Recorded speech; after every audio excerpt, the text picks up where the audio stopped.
Hey guys, welcome back to Clownfish TV. This is Neon. I am here with Geeky Sparkles. Hello. And this is really interesting. This is coming from the Hollywood Reporter. They're talking about Disney profits diving and Sony soaring, and they're actually crediting Sony with Spider-Man's success. Well, it should have been because they had they were the driving force behind it. I mean, they worked with Disney, but they were like more in charge of it. Yeah, which is very obvious considering all the callbacks to the Sony Spider-Man movies. Yeah, if it had been Disney, it would have been something completely different. It would have been all MCU. Yeah, so we're gonna talk about this article. It's pretty interesting, and Sony has actually been doing very well in regards to movies and TV. Not so much video games. They're still censor happy when it comes to video games.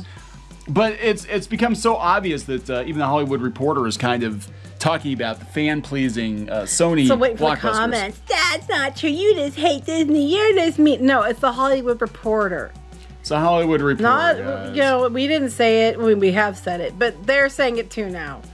Anyway, we're going to talk about this. Before we get into it any further, please subscribe for more pop culture news, reviews, and rants, guys. Over 258,000 subs. Yay! Thank you for the support. Make sure you're still subscribed. YouTube's up to shenanigans. Purge month. Purge month on YouTube. So if your sub disappeared, make sure you hit the button again. So this actually was yesterday? No, this morning. This morning. Studio profit report. Disney dives as Sony soars. Paramount rises.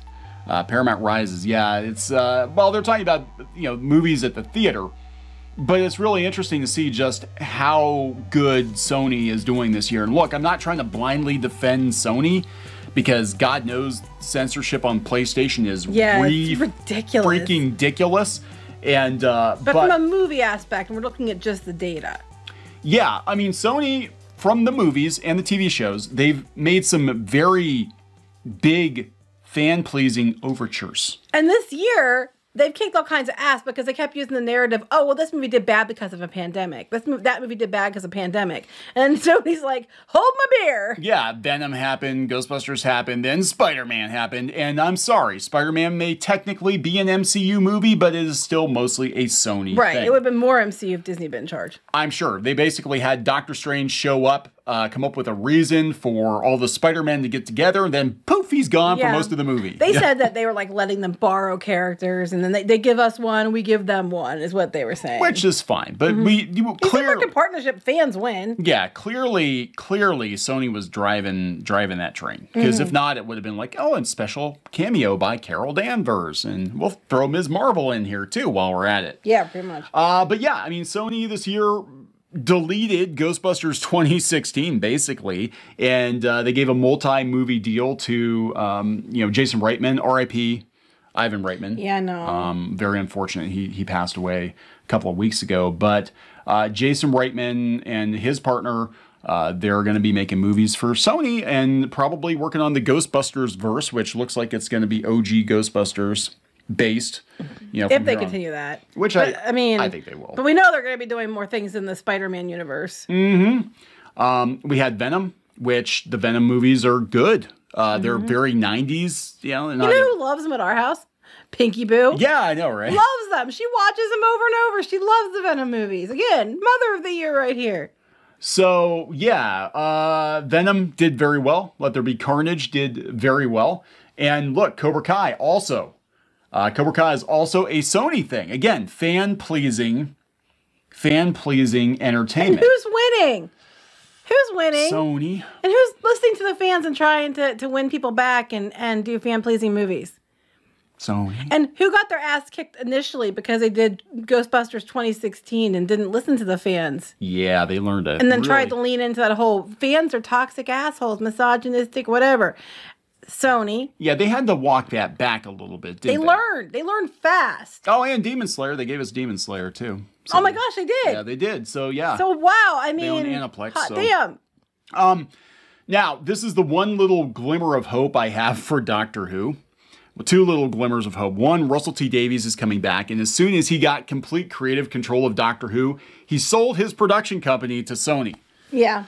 So it's possible. Now, look, again, I want to make sure I am not blindly defending Sony. I wish said that already, but yes. Yeah, I wish somebody. You're reiterating it. I am, because people don't for those in the back of the who don't the mic.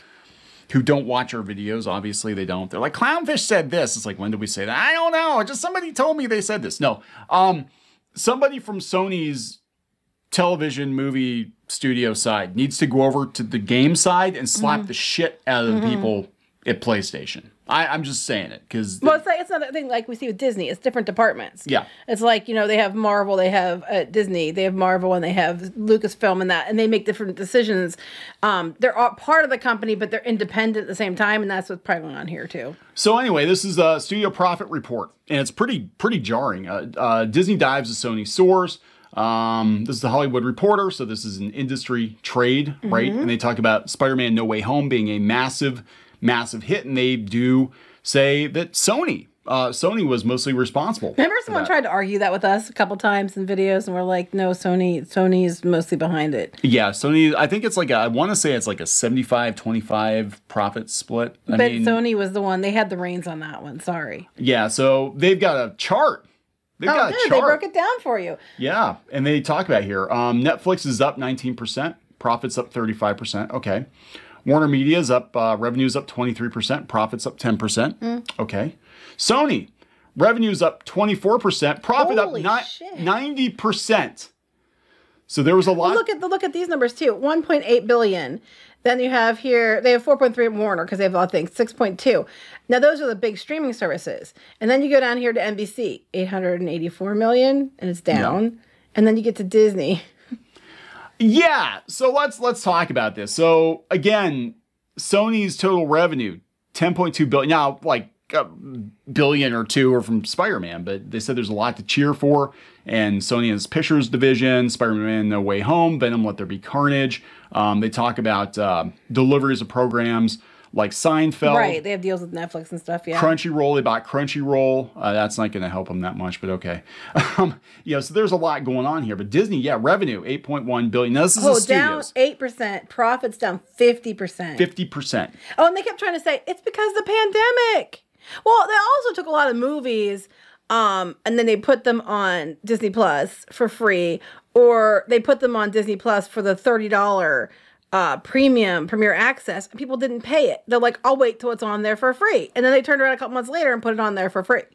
Yeah, so this is just the studio side of Disney's. We're not talking about the theme parks, which merchandise. This is like the movies and stuff. So after reorganization for the streaming age, analysts see the content sales, licensing, and other businesses for Disney Media as the closest equivalent to its former studio unit. Includes the sale of film and TV SVOD, which would be Disney Plus. So here we go. They said... the Disney Plus subscription's not part of this. Right. They pulled that Hail Mary last time. Yeah. Calendar year 2021 operating profit here as calculated by the Hollywood Reporter fell to $281 million on lower revenue and higher expenses, such as theatrical marketing for like Eternals, which didn't matter. They threw everything they had at that too. Yeah, and they talked about revenue dropped 8%, even though theatrical rebounded despite key titles such as Black Widow being released day and date on Disney Plus. The company's top theatrical performer was Shang-Chi. They only mentioned Eternals. Fewer theatrical releases and production delays have limited the availability of film content to be sold in distribution windows, et cetera, et cetera. Oh, that's what Disney's blaming. Bullshit. Yeah. You had a bunch of stuff out, Disney. You just split release it, and then you also like didn't do well with a lot of it. Right. So who are they giving credit to for Spider-Man? Oh, yeah, right here, Sony. Spider-Man No Way Home. Yes. When you watch Spider-Man, please note the credits at the beginning of the movie, because I get so effing tired of people being like, it's a Disney movie, it's an MCU thing. It's like, no, it's a fucking Sony movie. They just have a deal worked out that Peter Parker plays in the MCU. But it seems like this movie especially was like, yeah, we could yank him out of the MCU anytime we want to. Well, now there's all kinds of rumors too out there about how there's going to be different, like they might put them in different Spider-Man and other things coming out from Sony. You know, I mean, I hope it's true. I'd like to see some of these guys come back. I like to see Andrew Garfield again, Tobey Maguire again. I would love to see a third Andrew Garfield movie. I would too. Yeah, I think he's really good. I actually think he's my favorite Peter Parker because he's the closest to the Peter Parker I read in the 80s. he just had shitty movies. You know, I think if you put him in a good movie, I think he really Yeah, because would. he's a good actor. He's a very good actor. But yeah, Paramount apparently did well too. But again, these look at these profits compared to freaking They're up Sony. 71%, so I'll give them credit Yeah. too. But now they're gonna lose that because now they're just like, hurry, make movies of everything. And one of their biggest hits was Paw Patrol. Paw Patrol.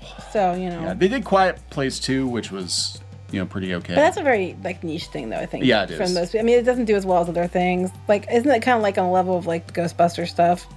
Yeah. I mean, It would have done better if it had been released later. I think when it wasn't so early on the, you know. But our kids love it. Kids Yeah. love Quiet. They're doing a third one. They'll probably do a Yeah. series. Oh, that's not out for like. Yeah, it's like 2025 or something like that, or 2024. Yeah, or... the kids in the movie are going to be like 40 years old by Yeah. the time it gets out. But yeah, it's pretty interesting that the Hollywood Reporter even has a freaking chart. Disney dives, Sony soars, and everybody else is kind of in the middle. And Netflix just eats up everything. And but, Netflix you know. just eats up everything. But I guess we're going to wrap this one up, right? Mm-hmm. So please subscribe for more pop culture news, views, and rants, guys. We'll talk later. Bye.